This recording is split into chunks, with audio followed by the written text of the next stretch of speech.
Imana Semana kwitampaye urubyaro ati buntu bwo buraguhagije.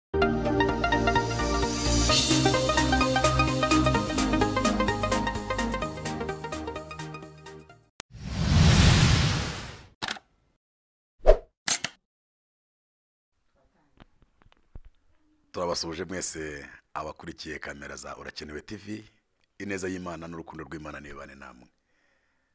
Dushimiye Imana iduhaye akanya kameze gatya kugira ngo tuganire ijambo ry'Imana nkuko bisanzwe. Rero muri kuri Urakenewe TV tubashimiye mwebwe mwese abari hano mu mujyi wa Kigali mu gihugu cy'u Rwanda, abari mu bihugu bya East African Community, abari Uraya, Amerika ndetse no ku migabane y'isi yose, y'isi Australia, mwese tubahaye ikaze mu kiganiro Imana ibaha umugisha. Uyu munsi rero ntabwo ndi njyenyine, ahubwo kuri kamera zacu za Urakenewe TV turi kumwe n'umutumirwa, turi kumwe n'umukozi w'Imana Moise. Reka tumuhe ikaze abanze abasuhuze abibwire mumenye, hanyuma tuganire muziranye nawe. Murakoze cyane, ndabaramukije. Nitwa Ngironsanga Moise, ndi umugabo ndakijijwe, ntuye Rugende ya Nyakare muri Rwamagana, kandi umukristo Yesu abaho umugisha. Urakoze cyane Moise, uti ndi umukristo. Kuba umukristo ni ikintu cy'ingenzi kandi gifitiye umumaro umuntu wese ufite gahunda yo kujya mu ijuru. Nimunyemerere dusenga Imana kugira ngo ibiganiro byacu biyoborwe n'umwuka wera w'Imana. Mana, turagushimiye mu izina rya Yesu, tugushimiye neza n'urukundo n'imbabazi zawe, tugushimiye uburyo ujya wita kuri twe uko bukeye n'uko bwije. Icyubahiro no guhimbazwa no gupfukamirwa n'ibi byawe. Tunejwe no kuduhaye aka kanya kugira ngo tuganire na mwene data. Ndasenze kugira ngo umwuka wawe werabe mu ruhande rwacu, ntabari twe ahubwo izina ryawe ari ryo rihabwe icyubahiro. Nsengeye abantu bose bakurikirana izi nyigisho zibashe kububaka, zibakure ku rwego rumwe zibageze ku rundi rwego, babashe guhindurwa abantu badasanzwe, babashe kwambara imbaraga z'Imana zikomotse muri wowe. Tubisabye Imana Data mu izina rya Yesu, amen. Inshuti bakunzi ba Urakenewe TV, nkuko mubibona rero turi kumwe na mwene data, ariko mbere yo kugira ngo tumuhe umwanya tuganirize, mureke tubanze dusome ijambo ry'Imana tugiye kwifashisha mu kiganiro tugiye kugirana muri uyu mwanya. Ijambo ry'Imana dusanga mu rwandiko rwanditswe na Yakobo, ni igice cya mbere. Munyemerere dusome n'umurongo waho wa 12. Haravuga ngo hahirwa umuntu wihanganira ibimugerageza, kuko namara kwemerwa azahabwa ikamba ry'ubugingo iry'Imana yasezeranije abayikunda. Amen. Yesu ashimwe cyane.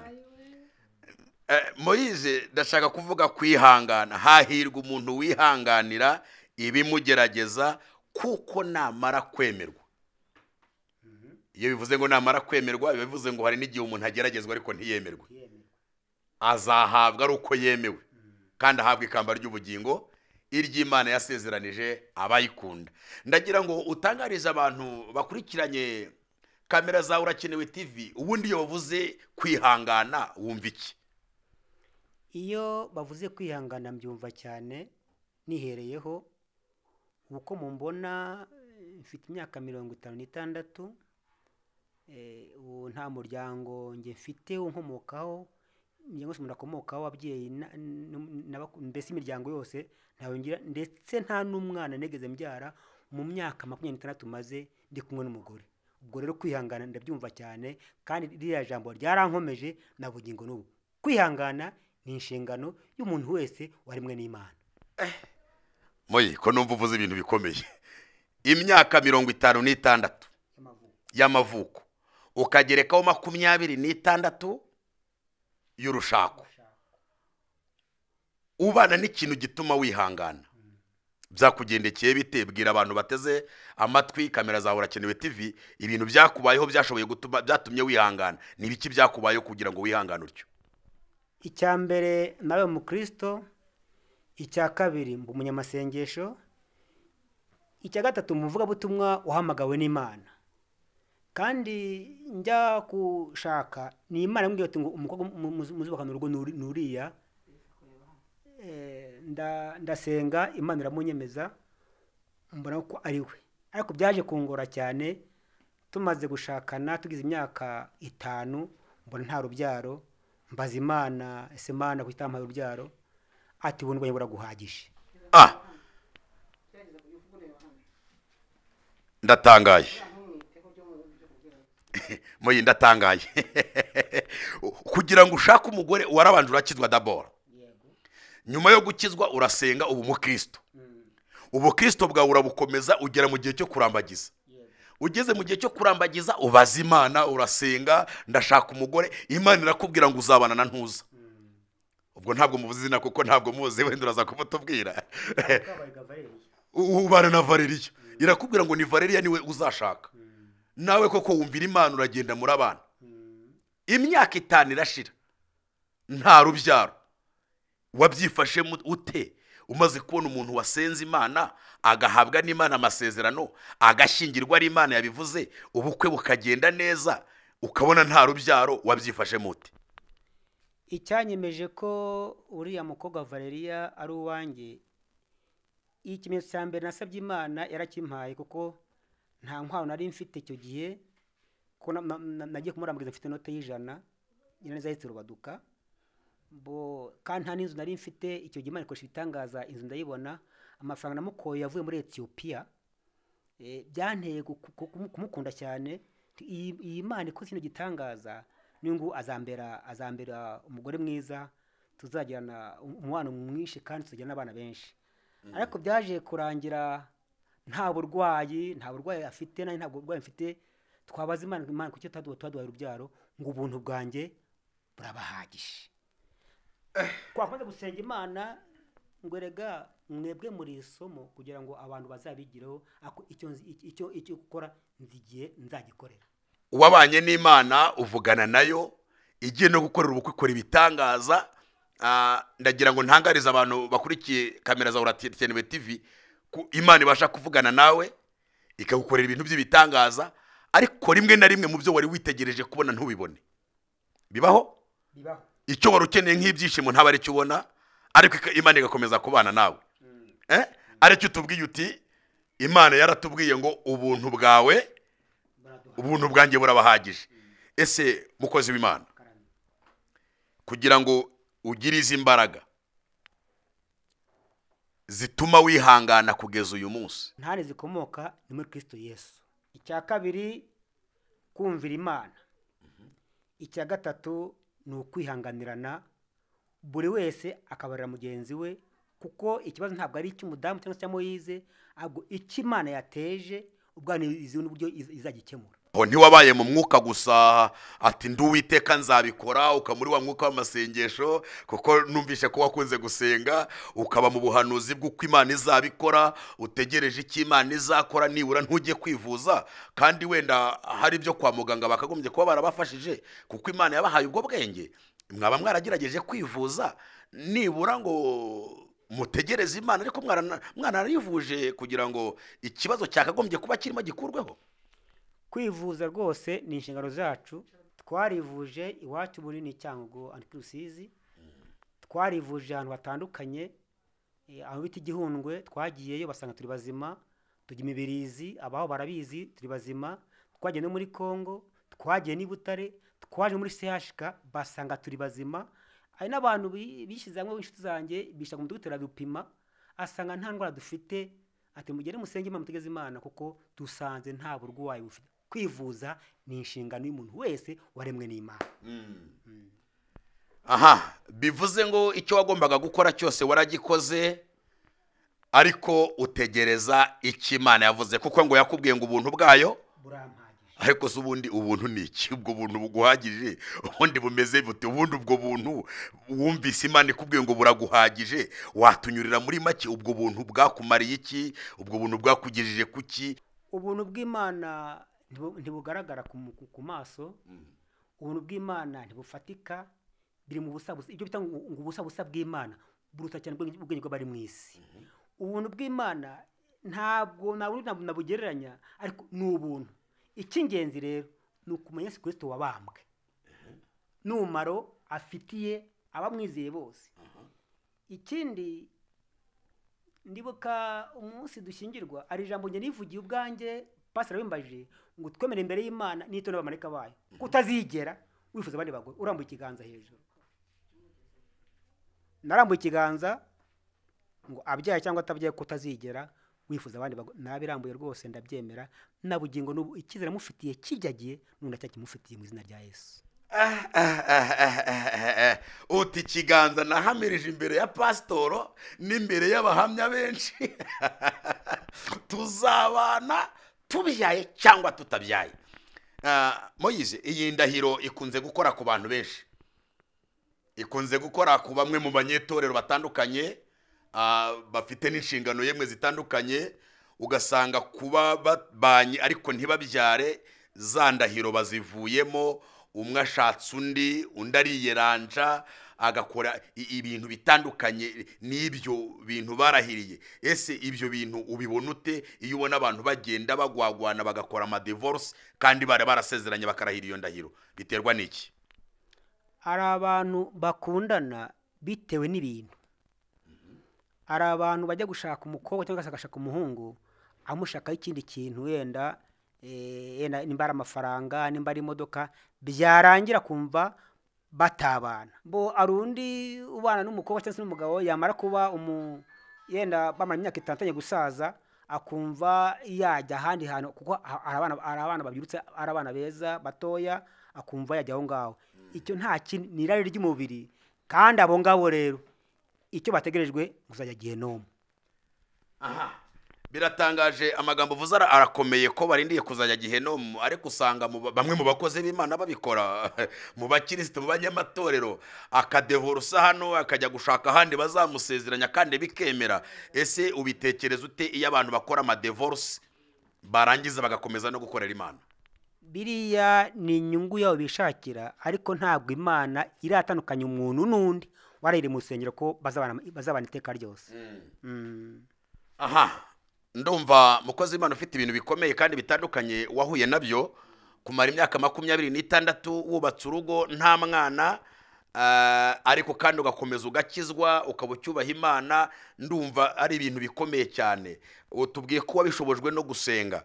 Ese hari ibintu bikunze kugenda bibaho mu bashakanye batandukanye, ugasanga hajemo akavuyo, nkikubaje ariko reka nongere ngikubaze muri ubu buryo, ako kavuyo kaboneka mu bantu bashakanye bikarangira bakoze divorce, gaturuka kuki? Ugerekereje nk'umuntu wihanganiye ikintu kimeze gityo, byemsiri habonetse amajwi, ese wenda ntarabyivugira mu mibereho yawe n'umugore wawe mumaranye imyaka 26, nta bintu byagiye bibakoma mu nkokora ngo bibabuze kwihangana ku buryo mushobora gushwana ukumva wabivamo?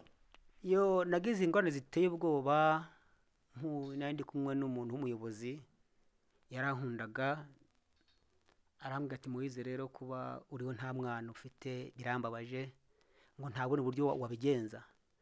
Ese muyobozi nabigenza gute rero? Ati nyamara kuko usengera abandi bakabyara, ugasengera abandi bakabona ibyo babuze, ndagira ngo ngufashe rero uburyo icyo uzabona urubyaro. Ndaho bizagenda gute rero? Arambwira ati rero ubwo binyemereye nzabikwereka. Byaje rero kugera mu gihe rero ashaka umukobwa, aramuzana ampamagara ati ngo Moise rero natuganire. Asana muko turaganira, ati mukobwa rero ukuntu wabigenza mujya ahantu rero ko yenda atari wowe muzima cyangwa se ari mudamu wawe. Narebye uwo mukobwa, mbaza umukobwa ni iki? Ati pastor yambwiye rero ngo nze mbese ngufashe mu kibazo ufite kugira ngo ngikemure, uzabona urubyaro. Maze uganira nawe uwo muyobozi ndamuhamagara turicara, nticyakora ibyo yabwiye umukobwa n'ibyo watekereje, cyakora nababonye icyo ngiye kubya gikomeye ngiki rero. Iso ndamuzi, arambaza ngo ninde? Ni Satani. Musezerano ndataha kuko yari umushaka kwangiza ubugingo, atanyifuze kuzabona ijuru. Nahise ko numva ko nanjye nzaharanira kutigera niyandurisha ibyo kurya byo hanze. Imana yabwe icyubahiro. Moise, Imana iguha umugisha. Numvise amagambo akomeye. Umuntu ugukuriye mu itorero aragukunda, ni umupastori wawe, akugiriye inama zo gusambana ngo ubone umwana, akuzanira umukobwa aramutegura, nawe uti so ndamuzi ni Satani. wumva wabivamo, wagira iki inama abantu bananirwa bagakora ibyaha bagacogora bakava mu nshingano zabo bakibagirwa ko bubatse ingo? icyo nagira inama bene data bubatse ingo muri kumbona muri hafi ndetse na kure, icya mbere menya uwo nguwo mwaganira ubwa mbere na mbere muke bafiyanse. icya kabiri amagambo mwaganiriye mugeze mu murenge. icya gatatu ibyo mwavuze muri imbere ya pasitori. icy'ingenzi burya rero ni ukwihanganirana nk'uko twasomye mu byanditswe byera, kandi ukamukunda. icyo nabonye mu buzima rero bw'imiryango, nasanze harimo ibintu bitatu bikomeye. habamo yitwa igihanda, hakabamo ikigerageza, hakabamo n'igishakwe. Kagira inkuru rero, ngaho tubwire. habamo igihanda, ikigerageza n'igishakwe. ibyo bigeragezo n'ibihanda n'ibishakwe biboneka mu baki, mu bantu bameze bate? ni umuntu cyangwa se mu bantu babana mu rugo rumwe. ashobora kuba umugabo, ashobora kuba umugore, ariko ari igihanda cyangwa se ikigerageza. ashobora kuba ari umugabo ari igihanda cy'umugore, cyangwa se akaba ari umugore nawe akaba igihanda cyangwa ikigeragezo. burya rero mu buryo bwo gusenga, ikigeragezo uragisengera kikarangira. igishakwe upfana nacyo, urakibana nacyo kugeza ubwo upfana nacyo. ubisanga mu byanditswe byera uburyo Pawulo yabayeho afite igishakwe cy'ijisho, aho urasenga yasenye Imana ngo urunganye buraguhagije, ati genda ubwirize abantu ubutumwa bwiza. noneho rero igihanda ni ikintu gihora kiguhanda. icya mbere igihanda ni ukutamenya uburyo bwo kujya gusenga. ubundi iyo uri umusore ushaka kumenya uwo muzabana, urabanza ugasenga. wamara gusenga Imana ikakuyobora, yakuyobora ari nayo ihakanira ati ngo si uwo nguwo si uwawe cyangwa se umukobwa. igihanda uragisaba, mbese uragitereta kikemera, aguhisha ibanga. iyo utasenze Imana, igihanda ukakizana ukagikwa. igihanda mukajya mu murenge, igihanda mukagenda mukajya imbere ya pasitori, ukarahira nawe ari igihanda, mukajya mu buriri ari igihanda. nyuma y'iminsi 30 akwereka icyo ari cyo. niyo mpamvu mbwira abari kunyumva, abari hafi n'abari kure, ese umugore wawe, umugabo wawe nimba ari igihanda, ca bugufi. igihanda kiraguhanda, igihanda kigutanya n'imiryango, igihanda kikubuza gusenga, igihanda kiguteka ibyo ugomba kwambara cyangwa ibyo ugomba kurya. igihanda rero uretse ubuntu bw'Imana, igihanda kuzabona ijuru biragoye. urebye mu gitabo cy'umukristo wasangamo igihanda bwiye ukuntu yari ameze, yagiye yangiza abakozi b'Imana, n'ubugingo n'ubugihanda kiracyahari. abagabo ko akomeye Moyize. igihanda, ubu umuntu agize ingorane agashaka igihanda kimeze gityo, kujya mu ijuru byamworohera? kujya mu ijuru kw'igihanda uretse ubuntu bw'Imana, icyakora icyo nabona uburyo Imana gukiza igihanda, wowe niba wowe cyarakubayeho cyane cyarakujeho utabishaka ugasenga Imana, icyo nzi nuko Imana izaguha ijuru, ibanze kamuvana mu nzira, ubundi buhanda bwe akabujyana, ugasigara uri muzima. Moyize kuvuza amagambo akomeye, kuko nshingiye ku magambo uvuze, umusore agira gutya akikora akarambagiza, umukobwa w'izuba rwose ukeye usobanutse uri presentabule mu bantu, yamurikira umuryango bagakoma amashyi, ariko iryo banga ntiyarigaragaje. ese uramutse ugize ingorane kandi usenga kandi ukijijwe, Imana ikaguhisha icyo gihanda mukabana, wabigenza ute mu gihe ubonye kikubangamiye kandi ushaka no kujya mu ijuru? murakoze cyane. ishingiye ku ijambo ry'Imana nasomye hano, uburyo Imana yihisha muri Yesaya usangamo uburyo Imana yihisha, wajya muri Yohana wasangamo uburyo Yesu yigeze yihisha abigishwa be, baraboroga barataka, yihisha Petero, arihisha arya Imana yakwihisha kugira ngo ipime imbaraga zawe, ariko izi kwizabigenza. yihishe Petero, aramwihisha. Petero yamuvanye mu burobyi, barabana, aza kumwihisha. Petero asubira mu burobyi, none igihe cyaje kugera rero Yesu aramwiyereka. Petero abwira Yesu ngo ko nagushitura wagiye, ati ntumbaze byinshi. ahubwo Yesu abaza Petero ngo wana banye mufite ibyo kurya? ngo Petero amubwiza ukuri ngo twaraye turoba. dukesha ijoro ntayo twafashe hari igihe imana yemera ko icyo gihanda ikwihisha ukakizana ariko izi buryo izabigenza icyawe ni ugusenga gukiranuka no kwizera gusa. ibi bintu tuvuga ndagira ngo nkwibutse ko umuryango ari ifatiro ry'ubukristo ari n'ifatiro ry'igihugu. Iyo umuryango usenyutse igihugu kirasenyuka, iyo umuryango usenyutse itorero rirasenyuka, kandi urufatiro rw'itorero ni umuryango. None harimo ibyihe ibihanda bimwe kimwe ni igihanda, harimo n'ibyo watubwiye ngo ni ibiki kandi ni ibigerageza, ibindi ni ibishakwe. Ni gute abadukurikiye, hari udukurikiye nonaha ashobora kuba afite umugabo w'igihanda, hari udukurikiye nonaha ashobora kuba afite umugore w'igihanda nubwo yamurambagirije ari mwiza ariko yaramuzonze no mu cyumba cye yamubanye igihanda. Ese wamugira iyihe nama mu gihe akubitanye n'ikibazo nk'iki kibangamiye ubuzima bwe?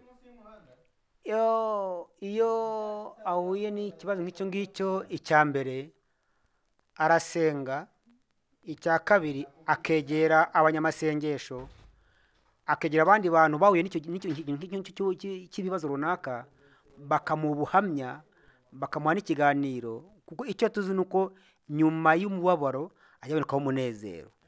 Ntiwigunge ngo nuko ufite igihanda cya wenyine ngo kigumane aho ngaho. Egera abagabo kandi baciye akenge, ntabwo ari babandi baguruka. Egera abagabo bakugira inama, kuko birashoboka ko aho ngaho uri none nabo bigeze bahanyura, kandi intsinzi nta yindi ni Kristo umwami wacu. Moise, nakumvishe nk'umukozi w'Imana wasenze Imana, ubundi divorce iremewe? Ishingiye ku ijambo ry'Imana, divorce ntabwo yemewe. Biravuga ngo icyo Imana yafatikanije hamwe ntagire uzagitandukanya.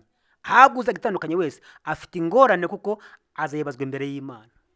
Wagira inama imeze ite? Wenda tuvuge ayo magambo ukoresha yarakomeye, ntabwo byemewe, ndetse n'uzabigerageza azaba akoze ikintu gikomeye imbere y'Imana. Umugabo ahuye n'umugore amubereye igihanda, kandi ni umukirisitu ushaka kujya mu ijuru.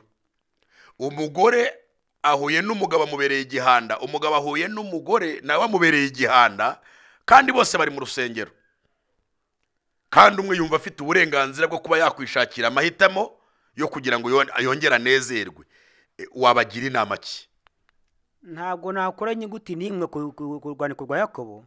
Ahirwa uyihangana umugerageza, ko namara kwemerwa azahabwa ikamba. Abakunzi ba Urakenewe TV, mu kiganiro dufitanye n'umukozi w'Imana murumva ko gikomeye cyane. Ni ikiganiro cyitwa kwihanganira ibitugerageza. Avuze amagambo akomeye. Niba umugabo wawe ari igihanda cyangwa umugore wawe ari igihanda, iga kubana nawe, iga uburyo wasenga Imana ubane nawe neza, ubyige, urindire igihe cy'Imana gufata imyanzuro. Ariko se none reka ze nkubaza akabazo kamwe nanone, mukozi w'Imana, ntaragera ku mwanzuro nengeye gutanga. Icyo gihanda kigeze ku rwego kivuga ngo ndegura ifuni ndakwica, ndegura umupanga ndagutema, wabigenza ute kandi uri umugenzi ujya mu ijuru? Kandi yakubanye igihanda, yaguhisha ubuhanda bwe, uramurambagiza, aguhisha ubuhanda bwe, arakurambagiza, uramwemera, murasezerana imbere y'amategeko, murasezerana imbere y'Imana, mubana mu cyuba nk'umugabo n'umugore. None kigeze ku rwego cyegura n'inyundo, ati ndakumena umutwe, kandi gutandukana uvuze ko utakuraho inyuguti n'imwe. Umuntu waba ugeze muri iyo periode cyangwa se mu bihe bigoye nk'ibyo, wamugira iyihe nama? Inama namugira nshingiye ku byanditswe byera, haravuga ngo umudugudu nuterwa uzawongere ku wundi. Nawe nagusanga aho ngaho ugiye ku wundi, ngo ntabwo uzarenga imidugudu igeze kuri 7 Imana yo mu ijuru itarakemura ikibazo. Bivuga ngo ushobora kujya hirya gato usenga, hirya gato. Na Yesu nawe byamubayeho, yabonye ibindi bikomeye, ajya hirya gato arasenga, arapfukama, arubara, ati data niba bishoboka. Nuko yasenze iki gikombe cy'indenge, yaragowe, yagiye hirya gato arapfukama arasenga, byamugiriye umumaro. Imana yarumvise imubutabazi. Icyo nagira inama abari kunyumva n'abambona, niba afashe inyundo afashe umupanga igihe hirya gato wongere usumike hirya gato ntabwo uzarangiza imidugudu 7 imana itarakemura ikibazo cy'uwo muntu mu buryo bwayo kandi utabizemo uruhare. Yesu abaho umugisha. Urakoze cyane mukozi w'Imana ku magambo tuganirije kandi arakomeye kandi ni n'ay'ubwenge. Ndagira ngo mbwire abantu badukurikiye ko kwihangana ariyo nkingi ikomeye yonyine izatuma ugera ku mugambi w'Imana. Niba umuryango Imana yemeye kubaho, uwo mubana akaba ari igihanda cyangwa se ari igishakwe cyangwa se ari ikigerageza, umukozi w'Imana yatubwiye ngo ikigerageza wagisengera kikavaho, ariko none ikitwa igishakwe cyo upfana nacyo. Bishatse kuvuga iki? Niba Imana yafunze urubyaro rwawe, bivuga ngo uzapfa utabyaye, kibaye igitutsi, nubwo bajya babibyita igitutsi, ariko birashyitse birabaye, ugeze ku rwego upfuye utarabyara. Icyo ni igishakwe ujyanye nacyo, ariko kandi kikubujije kuzajya mu ijuru. Hanyuma igihanda tubwiwe ko ubana nacyo, iyo bigeze ku rwego gishobora kuba cyakumenera ubuzima cyangwa kikabwangiza, ushobora guhunga ukagihunga, ariko ntibyitwe gutandukana ku bushake, ntibyitwe gukora divorce, nuguhunga kugira ngo udapfa, ariko kandi ukabuzi ko ufite ikintu kiguhambiriyeho, ryasezerano wagiranye n'Imana litapfa gukurwaho uko umuntu wese yishakiye.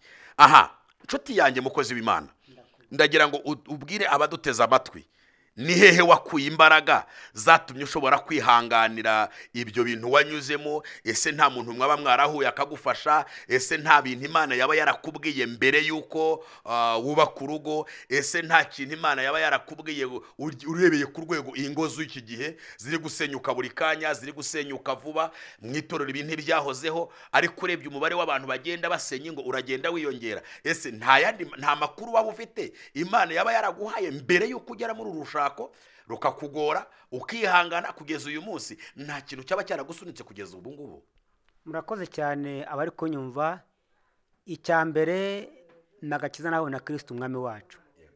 Icya kabiri ni umufasha wanjye, yambaye hafi nayo muba hafi.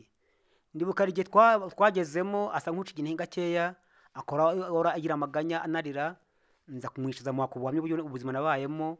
Ndamubwira ati rero nuzajya umbona ujye umbonamo abahungu 10 nani nkubonemo abakobwa 10. Mu ncamake rero dufite abana 20 batagombera mituweli. Ikindi kandi hamwe n'ibyo rero no kubyizera gutyo twasenze Imana yatwihanganisha iduha umuryango. Ubu noneho rero ntabwo nkiri wa wundi ngo wabuze umuryango. Ayiwe, ndashimira Imana yo mu ijuru iteturura abantu bayo. Imana yaje kumbwira igihe kimwe mvuye mu masengesho, ati ngo umwana wanjye uburyo waneje uburyo wihanganye ngo wahaye abana bafite amenyo. Imana rero imwe ndi kumwe na madamu, ndaseka cyane ndumirwa, mbaza madamu nti ibyo Imana ivuze babyumvise kuduha abana bafite amenyo? Buriya ngiye gutenda rero uzabyara umwana ufite amenyo. Twabitegereje ntago byabonetse, ahubwo muri ba bana Imana yaremye kera. Ubu mfite umuhungu nashingiye. Uyu mugabo rero imbere arabizi neza, nashingiye umuhungu witwa my friend, ni umuhungu wanjye bwanjye neza, ko namuhawe mu rusengero, namushingiye mukora ubukwe ndarangiza, unashingiye n'uwa kabiri. Vuba hangaha ari igitindi zitangaza Imana yakoze, yampaye umwana. Uwo mukobwa wanjye ubu ari muri Amerika, niyo ari yavuze ngo mubyeyi uri papa nawe uri mama, muzajya mubaza abandi bantu kongera kuvuga ngo nta bana ugira, nta muryango. Guhereye umunsi tukubereye umuryango, tukubereye abana. Mu ncamake rero ntabwo nkiri wa wundi wabuze umuryango, ahubwo mfite umuryango, nawe uri umuryango wawe. Amen. Imana ishimwe cyane. Gukomeza kubana n'Imana byakuzaniye umuryango. Ubu ufite abana bicara bati papa, bagatekereza papa meze ate, bagatekereza papa yaramutse ate, bagahamagara ati papa waramutse ute. Ubu iki kintu Imana yaragikoze rwose. Ubu ngubu nta satavuga ngo nta bana, nta kireka danjya kubona kuri telefone amafaranga kageraho, kabona ibyo kurya biraje. Ubu nta satani, nta bimwe by'abana, reka data nge nguwe neza. Mfite abahungu n'abakobwa, mfite bakuru banjye, mfite abahungu banjye, hakurya nga mfite famille, hakurya nga ko kwivi rwose, hano mfite umuryango. N'uyu muhizi n'umuryango wanjye. Mbese bimwe bya kera byarangiye, ndi mu bintu bishyashya byo muri Kristo Yesu. Imana nihabwe cyubahiro. Ndashima Imana ku bw'ayo magambo tubwiye kandi arakomeye. Ngize amatsiko yo kuzatumira madamu wawe. Hajye ngo yitwa Mukabayiga Valeria. Valeria, ngize amatsiko yo kuzabona umugore wihanganye kugeza imyaka nk'iyi ngiyi itambutse. Ndagira ngo tubwira abakunzi ba Urakenewe TV mu kiganiro gitaha na Valeria tuzamubona, kuko tuzabahuza batuganirize, batubwire urugendo banyuzemo n'ukuntu bihanganye. Imana ibaha umugisha. Ndagira ngo tugera ku musozo dusabe umukozi w'Imana agira ikintu yatangariza abantu bateze amatwi Urakenewe TV. Icyo nabatangariza nuko mumbere inshuti nankabera inshuti. Icya kabiri nuko mumbere umugisha nkabera umugisha. Abazankenera ega bagashaka kwenda kuzambona cyangwa se kunyumva, reka mbaye inamba za telefone zanjye. Yego. Ni 0788 78 24 78 0788 78 24 78. Murakoze, Yesu nabahezagire. Aha, murakoze cyane mukozi w'Imana arakoze. Ndagira ngo tubwire abakunzi ba Urakenewe TV, iyi ni nimero y'umukozi w'Imana, afite ubuhamya bukomeye ndetse muzanabukurikirana kuri channel yacu. Azababwira ubuhamya bukomeye, ababwira ibihe yanyuzemo byose, azabaha ubuhamya burambuye uko yabuteguye. Ineza y'Imana igumane namwe mwebwe mwese rero mudukurikiye, kugira ngo mukomeze kuryoherwa n'ibiganiro byacu. Kanda subscribe, ukore like, share ndetse na comment. Niba hari n'ibindi byifuzo ushaka kutugezaho, watwandikira kuri comment munsi y'inyigisho ubumaze kubona. Imana iguha umugisha. Nyemerera tugusengera Imana kugira ngo ukuboko kwiza kw'Imana kugukomeze, nawe we gucika intege. Reka n'ubundi dusoma umukozi w'Imana abasengere mwebwe mwese abadukurikiye, kugira ngo buri muntu warucitse intege n'uwari wabuze uko abigenza yongera agirira Imana icyizere ko Imana igambirira kandi igasoza umugambi wayo, kandi yahirwa uyihanganira imugerageza, namara kwemerwa azahabwa ikamba ry'ubugingo iry'Imana abasezeranije abayikunda. Senga Imana mukozi w'Imana. Urakoze Mana, kuko utuza amazina, uzi aho tuba, uzi aho turara, uzi aho tugenda. Abantu bose bakurikiye iyi channel bahumugisha, kandi Mwami aya magambo agende agere mu mitima y'abantu, akorogoshore abakwiye gukira nibakire mu izina rya Yesu, kandi bakwiye kwambara imbaraga nibambara imbaraga, kandi ndasenze ningira nti kuyirwa neza n'Imana bibome iminsi yose. Urakoze kubw'ibyo. Amen. Amen. Imana ibahe umugisha.